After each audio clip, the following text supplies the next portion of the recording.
அன்னைக்கு அந்த போக்குவரத்து கழகத்தின் போக்குவரத்து நெரிசலை பற்றிய ஒரு பாட்டை கரிசல்குள் கிருஷ்ணசாமி பாடுவார். பாட்டுங்கிறது நமக்கு பிடிக்காத விஷயம் இல்லை. சின்ன குழந்தைய கூட நல்ல தாலாட்டு பாடினா தான் தூங்கும். பாட்டுனா என்னன்னு தெரியாத ஒரு கிழவி மரத்தடியில் பிள்ளைய போட்டு தன்னுடைய பேரனையோ பேத்தியையோ அந்த கிழவி பாட்டு தூங்க வைக்குது. பாட்டே கிடையாது, சவுண்டு தான். தூங்குறாங்க. இதை கேட்டுட்டு அந்த கிழவியோட அந்த ஈன குரலுக்கு அந்த குழந்தை தூங்கும். ஆனால் இதே குரலை ஒரு ஆம்பளை தாளாட்டினான்னா தூங்காது. அவன் குரலில் தாளாட்டினான்னு வச்சுங்க, அவன் நான் தூங்கிக்கிறேன், உன் வேலையை பாரியா, ஏயா என்ன காண்டாம இருக்க மாதிரி இப்படி கத்துனா நான் தூங்க வேணாமான்னு எந்திரிச்சிடுறேன். திரைப்பட பாடல்களில் கூட தாலாட்டு பாட்டு, பெண்கள் பாடுற தாலாட்டுலாம் எவ்வளோ மென்மையாக இருக்கும் பாருங்க. எங்கள் அம்மா நான் குழந்தையா இருக்கிறப்ப பாடி தாலாட்டின பாட்டு, அன்பில் மலர்ந்த நல் ரோஜா கண்வளராயன் ராஜா, கணவனை கண்கண்ட தெய்வம், சிங்கார புன்னகை கண்ணார கண்டாலே சங்கீத வீணையும் ஏதுக்கம்மா. எவ்வளவு பாட்டு. பட்டுக்கோட்டை கல்யாண சுந்தர் எழுதின சின்னஞ்சிறு கண்மலர் செம்பவள வாய்மலர் சிந்திடும் மலரே ஆறாரோ வண்ணத்தமிழ் சோலை மாணிக்க மாலை ஆரிரோ அன்பே ஆறாரோ. பெண்கள் பாடுற தாலாட்டுலாம் இப்படி தான் இருக்கும். ஆம்பளைய பாடுற தாலாட்டை தேடி பாருங்க சினிமாவில். ஏன் பிறந்தாய் மகனே ஏன் பிறந்தாயோ, இல்லை ஒரு பிள்ளை என்று ஏங்குவோர் பலர் இருக்க, இங்கு வந்து ஏன் பிறந்தாய் செல்வ மகனே. அவன் தொட்டியை விளக்கிட்டு, ஏயா நானாவா வந்து பிறந்தேன், கொஞ்சமாவது மனசாட்சி இருக்காயா உனக்கு, பெத்து போட்டுவிட்டு ஏண்டா பிறந்தேன்னு கேட்குறிய, நான் என்ன பதில் சொல்றது இந்த கேள்விக்கு. அதுக்கப்புறம் ஒரு விளக்கம் கொடுக்குறாரு இவரை பத்தி. நான் பிறந்த காரணத்தை நானே அறியும் முன்னே நீயும் வந்து ஏன் பிறந்தாய் செல்வ மகனே. இப்படித்தான் இருக்கு தாலாட்டுங்கிறது. குழந்தைய பிறந்தோன்னு தூங்குறது, அதுக்கு வளர்ந்தோன்னு பாடுறதுக்கு ஒரு பாட்டு இருக்கும், அதுக்கு வயசுக்கு வந்தோன்னு பாடுற நலுங்கு பாட்டு, வளைகாப்புக்குன்னு பாடுற பாட்டு, அதுக்கப்புறம் திருமணத்துக்குன்னு பாட்டு, அதுக்கப்புறம் திருமணம் முடிஞ்சு குழந்தை பெத்தோன்னா அதுக்கு தாலாட்டு, குழந்தை பெத்து வயசாகி 60ஆம் கல்யாணத்துக்கு ஒரு பாட்டு வச்சிருப்பான். செத்தா பாட்டு பாடி சோகத்தை வெளிப்படுத்துற ஒரே சமுதாயம் தமிழ் சமுதாயத்தை தவிர வேற எங்கேயுமே நீங்க பார்க்க முடியாது. செத்த பிறகு கூட ஒப்பாரி. எங்க மதுரை பக்கம்லாம் டெத்து வீட்டில் வெறும் சோக பாட்டா ரெக்கார்டு பண்ணி மைக் செட் போட்டுக்கிட்டு இருப்பேன்.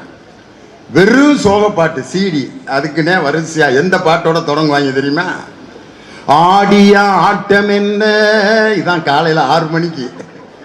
2வது பாட்டு போனால் போகட்டும் போடா. அடுத்த பாட்டு எட்டடுக்கு மாளிகையில் ஏற்றி வைத்த என் தலைவன் விட்டு விட்டு சென்ற ஆனடி. மத்தியானம் 1 மணிக்கு சோதனை மேல் சோதனை போதுமடா சாமி. சாயந்தரம் போடுவான் உச்சி வகுந்தெடுத்து பிச்சி பூ வச்ச கிளி பச்சை மலை பக்கத்துல மேயுதுன்னு சொன்னாங்க, மேயுதுன்னு சொன்னதுல நாயம் என்ன கண்ணாத்தா. வெறும் சோகமா. ஒருத்தன் சீடிய பதிவு பண்றப்ப கொஞ்ச நேரம் அங்கிட்டு போயிட்டான் டீயை குடிக்க, வேற ஒரு பாட்டை இடையில மிக்சிங்க போட்டாங்க. பாடியை தூக்கிட்டு கிளம்புறேன், ஆடியா ஆட்டம் என்ன, ஆஹா சிச்சுவேஷனல் சாங்கடா அப்படின்ட்டு பாடியை தூக்கி கொண்டு போய் அந்த தேர்ல வைக்க போற நேரத்துல மச்சான பாத்தீங்களா மலவாழ தோப்புக்குள்ள, குயிலக்கா கொஞ்சம் நீ பார்த்து சொல்லு வந்தார காணலியே. பாடியை தூக்கிட்டு இருந்தவனா சிரிச்சு உருள்றேன். மச்சான் தான் கிளம்பி போயிட்டு இருக்காரு, அவரை இனிமே பார்த்து என்ன பார்க்காம என்ன, தலைவாழை இலை போடுங்க ஊரை விருந்துக்கு வர சொல்லுங்கன்னு சாப்பிட கூப்பிட்டுக்கிட்டு இருக்கான். இவனை சுடுகாட்டு கொண்டு போயிட்டு இருக்காங்க. அந்த மைசூருக்காரனை வெளுத்துட்டாங்க. ஏண்டா ஏன்டா இப்படி கல்யாண வீட்டுக்குன்னே சில பாட்டு வெறும் மகிழ்ச்சி பாட்டாக போட்டுக்கிட்டு இருப்பாங்க. பொண்ணு மாப்பிள்ளை இன்னைக்கு உள்ளே கூட்டு வர்றதுக்குன்னே ஒரு பாட்டு. நான் சின்ன பிள்ளையா காலத்திலேருந்து அந்த பாட்டு தான். சாரதா படத்தில் மணமகளே மருமகளே வா வா உன் வலது காலை எடுத்து வைத்து வா வா குணம் இருக்கும் குலமகளே வா வா தமிழ் கோவில் வாசல் திறந்து வைப்போம் வா வா. இந்த பாட்டை அன்னைக்கெல்லாம் ரெக்கார்டு பிளேயரில் போடுவாங்க. அது 33 ஸ்பீடில் வைக்க வேண்டிய பாட்டு.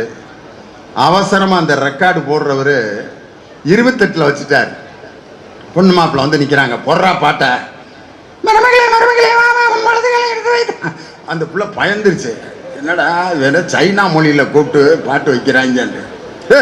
ஒழுங்கான ஸ்பீடில் வைடா அப்படின்னோடனே லாஸ்ட்டுக்கு தள்ளி விட்டாங்க. 45 இது தள்ளி விட்டோன்னே மணமகளே மருமகளே வா அப்படின்னா அந்த பிள்ளை நான் இன்னொரு நாள் வர்றேன் கூப்பிட்றப்பே இப்படி மிரட்டி கூப்பிட்றாங்களே, நான் குடும்பம் நடத்துறதா வேணாமாடான்ட்டு. அதுக்கப்புறம் ஒழுங்கான ஸ்பீடில் வச்சான். மணமகளே மருமகளே வா வா உன் வலது வலது வலது வலது வலதுலே நின்றுச்சு. அந்த பிள்ளை காலை எடுத்து வச்சுட்டு திருப்பி இறக்கிருச்சு.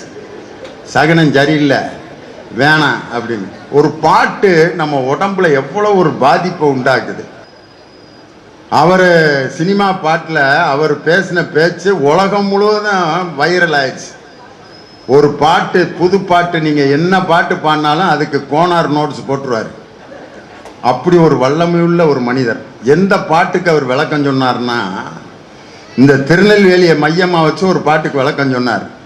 லாலா கிட்டோல் டொபிமா கண்ணே கங்கம்மா இடுப்ப சுத்தி திருப்பி பாரம்மா என்னெல்லாம விளக்கு எரியுமா கண்ணே கங்கம்மா மரம் இழுக்கிற கைய பாரம்மா அடி அண்டக் பண்டக் டம் கடிக்கிற டோலு மையா கொப்சா உட்டாம்பாரு கப்சா அப்ச கல்லு மாலியா ஆத்து பக்கம் வாரியா இல்லாட்டிடா வடிப்போம் கண்ணே கங்கம்மா குண்டு சட்டியில் குதிரை ஏறுவோம் லாலாக்கு டோல் டொபிமா.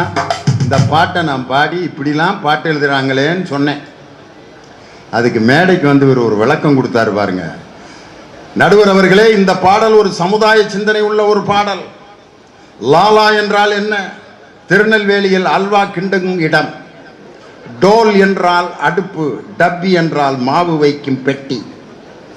மாவு வைக்கும் பெட்டியில் அடுப்பிலே அல்வா கிண்டி கொண்டிருக்கும் கங்கம்மா என்ற பெண்ணே, உன் இடுப்பை அடிக்கடி கொஞ்சம் திருப்பி பார்த்துக்கொள், ஏனென்றால் உன் சேலையில் தீ பற்றிவிடக்கூடும் என்பதற்காக, அந்த பெண்ணின் வாழ்க்கையை காப்பாற்ற வேண்டும் என்பதற்காக கவிஞர் வாலி லாலாக்கு டோல் டோப்பிமா கண்ணே கங்கம்மா இடுப்பை கொஞ்சம் திருப்பி பாரம்மா என்று எழுதினார்.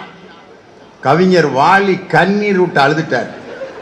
சத்தியமா இப்படி நினைச்சு நான் எழுதவே இல்லடா, எப்படித்தான் உங்க ஆள் இதுக்கெல்லாம் இப்படி விளக்கம் கொடுக்குறானோ அப்படின்னாரு. புதுசா ஒரு பொண்ணை கல்யாணம் பண்ணி கிராமத்திலிருந்து கூட்டிட்டு வந்தான் ஒருத்தன். அந்த பொண்ணுகிட்ட பேசுறதுக்கு முயற்சி பண்றான். இந்தா அப்படிங்கிறான். என்ன இந்தா சொல்லுங்க, இங்க பாரு. ஏன் வெக்கப்படுது ரொம்ப. எப்படா அந்த பிள்ளைகிட்ட பேச்ச தொடங்குறதுன்னு யோசித்து, இந்தா நீ ரொம்ப அழகா இருக்க அப்படின்னு இருக்கான். உடனே அந்த பிள்ளை, போங்க நீங்க ஒரு பைத்தியம் அப்படின்னு இருக்கு. அவனுக்கு என்னடான்னா, நம்மளை பற்றி எப்படா அது கண்டுபிடிச்சிருச்சுன்ட்டு, அது எப்படி உனக்கு தெரியும் அப்படின்னு இருக்கான். அதுக்கு அந்த பிள்ளை சொல்லியிருக்கு, நீங்க பைத்தியார் ஆஸ்பத்திரியில் 6வது வார்டில் இருந்தீங்கல்ல, நான் 7வது வார்டில் இருந்தேன். 2 மனநல பாதிக்கப்பட்டு கல்யாணம் பண்ணியிருக்கேன். ஆனால் 2 பேரும் இப்படி இருக்கிறது ரொம்ப மகிழ்ச்சி. யாராவது ஒருத்தர் இப்படி இருந்து இன்னொருத்தர் இருந்தால் தான் கொடுமை. 2 பேருனாக்க ரொம்ப மகிழ்ச்சியான வாழ்க்கை. யார் பேசுறது யாருக்கும் புரியாது, என்ன திட்டுனாலும் அதுக்கு ஒன்றும் செய்யாது. அதனால ரொம்ப மகிழ்ச்சியான ஒரு வாழ்க்கை. ஒரு சாந்தி முகூர்த்தத்தை பற்றி பாட்டு எழுதுறது எவ்வளவு எளிமையான அழகான பாட்டெலாம். இன்னைக்கு வரைக்கும் பார்த்தீங்கன்னா, ஒரு கல்யாணத்தை முடிவு பண்ணிட்டு ஒரு மாப்பிள்ளைக்கு ஒரு பாட்டை போட்டு அவனை அந்த பெண்ணை சந்திப்பதற்கு அனுப்பணும்னா அப்படிப்பட்ட பாடல்கள்லாம் நிறைய இருக்கு. பாவாடை தாவணியில் பார்த்த உருவமாயுது, பூவாடை வீசி வர பூத்த பருவமா. பாவாடை தாவணியில் பார்த்த உருவமா.